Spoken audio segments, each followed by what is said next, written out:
स्वागत है आप सभी का सीएनबीसी आवाज पर। आप देख रहे हैं खिलाड़ी नंबर 1। मैं हूं हर्षिता सावंत। आज का दिन भारतीय बाजारों में फिर वॉलेटिलिटी बनती दिखाई दे रही है।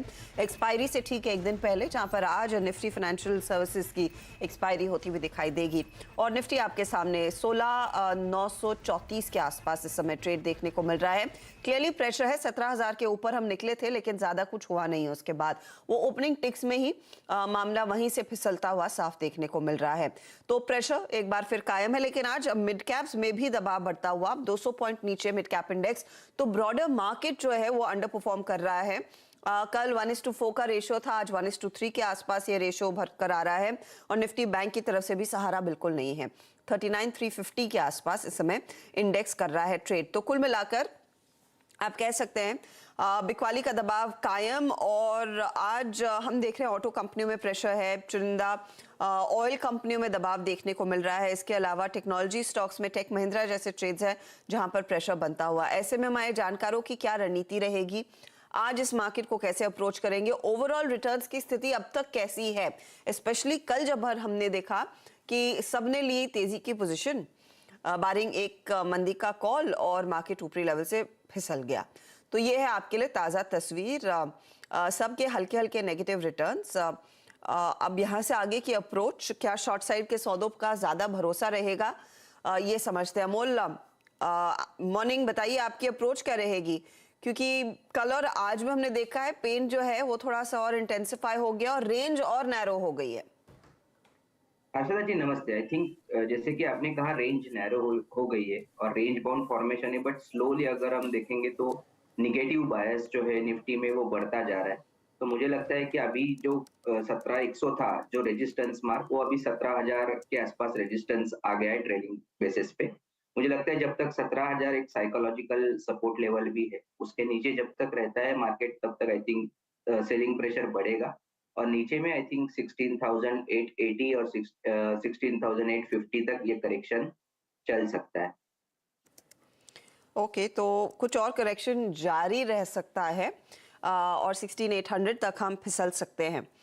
ऐसे में फिर ब्रिजेश, क्या शॉर्ट के सौदों पर focus? Good morning Ashish ji.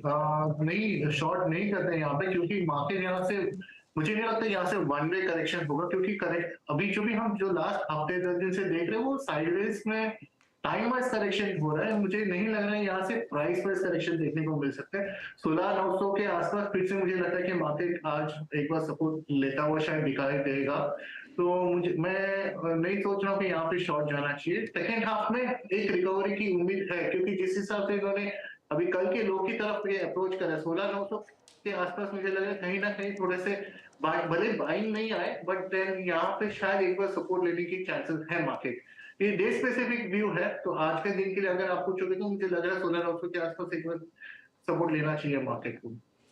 Okay, तो थोड़ा सा देखते हैं सपोर्ट लेता है या नहीं। मंदी के सौदों के पक्ष में फिलहाल इस समय ब्रिजेश तो नहीं है। पवन, आपकी क्या रणनीति रहेगी? जी गुड मॉर्निंग। मार्केट में ऑब्वियसली प्रेशर देखने को तो मिल रहा है। जो 100 वीक मूविंग एवरेज है तकरीबन 17,100 के आसपास में प्लेस्ड है। और मार्केट देखिए तो कल भी उसको टच करके नीचे आ गया और ऑलमोस्ट आज भी देखा जाए तो वहीं से ही नीचे फिसला है। तो मार्केट में प्रेशर तो है ही। तो बट जैसे मैंने कल भी बताया था, हम तो सिर्फ बाय ओनली स्ट्रेटेजी फॉलो करते हैं। तो मैं तो बाई के साथ ही जाऊंगा आज भी। और मार्केट में थोड़ी वॉलेटिलिटी है। वॉलेटिलिटी अगर टैकल कर सकता है तो कोई ऑब्वियसली मार्केट ग्रेजुअली इंप्रूव होगा, ऐसा नहीं है। टाइम बीइंग है, ये भी पास हो जाएगा। Okay, let's hope this storm tides through और कुछ डिफेंसिव स्टॉक्स की तरफ फिर रुझान बढ़ता हुआ दिखाई देगा। आप लोगों ने जो ट्रेड्स दिए थे उसकी अब बात करते हैं। अब उसमें से क्या रखना है, क्या बदलेंगे, ये समझेंगे हम। ब्रिजेश का पोर्टफोलियो पहले स्क्रीन पर आ जाएगा। अपोलो हॉस्पिटल्स पर बाय कॉल था लेकिन स्टॉप लॉस ट्रिगर हुआ आज। टाटा मोटर्स पर सेल कॉल था, आज आपने 410 पर ये प्रॉफिट बांध लिया है। और जेके सीमेंट का ट्रेड आप अभी भी होल्ड कर रहे हैं। तो ब्रिजेश, नया ट्रेड क्या रहेगा? मैडम, मैं स्टॉक स्पेसिफिक व्यू ले रहा हूँ। मैं यहाँ पे इंडसइंड बैंक पे मुझे लग रहा है कि कहीं ना कहीं स्टॉक बेस बना रहा है, बेस फॉर्मेशन हो रहा है इंडसइंड बैंक में। तो इंडसइंड बैंक में करंट प्राइस पे बाय करना चाहिए। 1,000 का स्टॉप लॉस रहेगा। और ये ट्रेडिंग बॉन्स देख रहा हूँ मैं 1070 1075। अब 70 का बॉल ले लीजिए 1070। ये मुझे लग रहा है कि अगला 2-3 दिन में जैसे मार्केट भी थोड़ा सेटल होता हुआ दिखाई दे रहा है यहाँ पे, तो शायद इंडसइंड बैंक आउट परफॉर्म करेगा। इंडसइंड बैंक में कुछ उम्मीद है कि ये परफॉर्म करे, 1% ऊपर है तो 1070 का टारगेट लगाकर चलें, 1000 के आसपास स्टॉप लॉस रहेगा। ये है आपके लिए पहला ट्रेड। अब चलिए अगले पोर्टफोलियो पर नजर डाल लेते हैं और ये है अमोल का। अमोल के ट्रेड में देखिए डीवीज लैब इन्होंने एग्जिट किया है आज सुबह में 2819 का टारगेट के लेवल्स पर। जेएसडब्ल्यू स्टील का सेल कॉल बुक किया 658.20 पर। इंडिया मार्ट कल एग्जिट किया और बीपीसीएल में भी आज आपने एग्जिट कर लिया है 342.50 के आसपास। तो अमोल नया ट्रेड आपका क्या रहेगा? एनटीपीसी अच्छा लग रहा है। मैं ब्लू चिप या सेफ स्टॉक्स पे ज्यादा फोकस कर रहा हूँ क्योंकि मार्केट में एक तो एडवांस डिक्लाइन रेशियो खराब है इसके कारण, और मिड कैप में अच्छे खासे करेक्शंस आ रहे हैं। तो एक एनटीपीसी अच्छे सपोर्ट्स लेवल पे अवेलेबल है। 170-150 के करंट मार्केट प्राइस है। 175 तक पोजिशनल पॉइंट ऑफ व्यू से लग रहा है और 169 का मुझे उसमें एक स्टॉप लॉस दिख के आ रहा है। तो एक एनटीपीसी स्ट्रॉन्ग लग रहा है with the price target of 175। NTPC 175 के टारगेट के लिए मौका आप तेजी का पकड़ रहे हैं। कल हमने देखा था पावर कंपनी में थोड़ा सा ऊपरी लेवल्स पर दबाव बन रहा था, लेकिन आज एनटीपीसी कुछ पॉजिटिव टेरिटरी में है। तो फिलहाल उसी ट्रेंड को फॉलो करते हुए 175 का आपका टारगेट रहेगा और स्टॉप लॉस 169 रहेगा।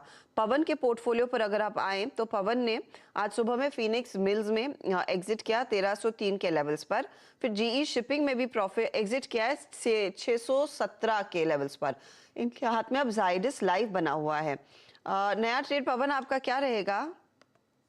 जी, मैं एक डिफेंसिव प्ले यहाँ पे करना चाहूंगा। जैसे देखेंगे कि तो लास्ट एक वीक से फार्मा स्टॉक्स में और फार्मा इंडेक्स में थोड़ा पॉजिटिव रेजिलियंस देखने को मिल रहा है। तो मिड कैप फार्मा स्टॉक में एक नाटको फार्मा स्टॉक है जो 560 रुपये करंट रेट है, अट्रैक्टिव लग रहा है। 539 रुपीज का स्टॉप लॉस रहेगा और इसमें पॉजिटिविटी जिस तरह से कल भी पॉजिटिव था और आज भी पॉजिटिव है, इसमें पॉजिटिविटी कंटिन्यू रहती है। तो आने वाले कुछ दिनों में मुझे लग रहा है कि 605 से 610 रुपए तक का लेवल्स देखने को मिल सकता है। तो मेरे तरफ से जो पिक रहेगा आज का वो नाटको फार्मा रहेगा।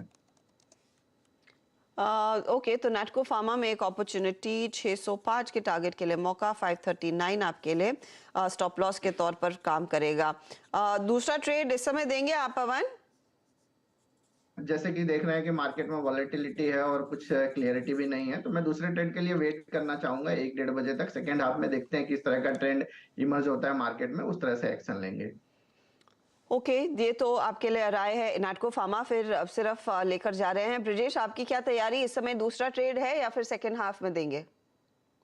मैडम मैं एक ट्रेड लेना चाहूंगा। ग्लेनमार्क फार्मा है, तो ग्लेनमार्क फार्मा करेंट प्राइस में मुझे लगता है लेना चाहिए। 444 का प्राइस चल रहा है, 432 का स्टॉप लॉस रहेगा और ऊपरी तरफ में 464 465 का टारगेट देख रहा हूँ मैं। ये ट्रेडिंग कॉल है, आगे मोमेंटम प्ले है, तो मुझे लगता है कि हमें बाय लेना चाहिए। तो ये मेरा स्टॉक स्पेसिफिक व्यू है, तो मैं ग्लेनमार्क फार्मा पे बाय लेना चाहूँगा। ओके, तो ये ग्लेनमार्क फार्मा आपके लिए 465 के टारगेट के लिए मौका और स्टॉप लॉस 432 के आसपास रखेंगे। तो क्लियरली ये एक डिफेंसिव प्ले और जुड़ता हुआ। अमोल, आपने एनटीपीसी जोड़ा, दूसरा ट्रेड है कि दोपहर में देंगे? थोड़ा वेट करूंगा अर्शदा जी। मार्केट थोड़ा नॉन डायरेक्शनल है और मोमेंटम थोड़ा सा मिसिंग है, तो आई थिंक दोपहर में एक स्टॉक ऐड करूंगा। तो दोपहर में अगला ट्रेड आएगा, इस समय नहीं। तो थोड़ा सा आप मार्केट की चाल पर नजर रखिएगा। तो स्थिति अब जो परसों का लो बना था ना, उसके नीचे मामला फिसलता हुआ 69.45 के लेवल्स मुझे याद है फ्राइडे को हम छोड़कर गए थे मार्केट को, और उन्हीं लेवल्स के आसपास इस समय डे लो के करीब बाजार आता हुआ दिखाई दे रहा है और निफ्टी बैंक में भी क्लियरली दबाव बनता दिखाई दिया है। तो ये फिलहाल आपके लिए क्लियर कट रणनीति।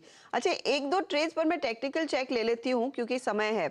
मिड कैप्स में भले ही दबाव देखने को मिला हो, लेकिन दिलीप बिल्डकॉन और पीएनसी इंफ्रा अब दोनों के हाथ अच्छे ऑर्डर्स लगे हैं। जो हाइब्रिड एन्युटी मॉडल के तहत हैम प्रोजेक्ट्स हम कहते हैं, उसका कुछ फायदा 6% ऊपर है। इनमें अगर किसी की पोजीशन है तो अमोल कोई ट्रेड आपको ठीक लग रहा है क्या? तेजी कायम रहेगी क्या इन स्टॉक्स में? थोड़ा सा अगेंस्ट द ट्रेंड जा रहे हैं। हर्षदा जी, साउंड थोड़ा सा ड्रॉप हो गया था तो मैं क्वेश्चन मिस कर गया। आप वापस से बोल सकते हैं PNC infra and Dilip Buildcon. Okay okay. PNC में तो आई थिंक आज एक बाउंस बैक आया है पीएनसी इंफ्रा में, 6% का अपसाइड आया है, बट स्टॉक एक रेंज में चल रहा है जो 295 और 265 ये रेंज में ही है। सो कोई बड़ा एक्टिविटी तो अभी नहीं दिख रहा है इमीडिएट बेसिस पे। शायद ये रेंज के बाहर जब चला जाएगा काउंटर तब थोड़ा सा डायरेक्शनल मोमेंटम देखने को मिलेगा, बट अभी के लिए शॉर्ट टर्म पुल बैक है, but medium term trend non directional ही है।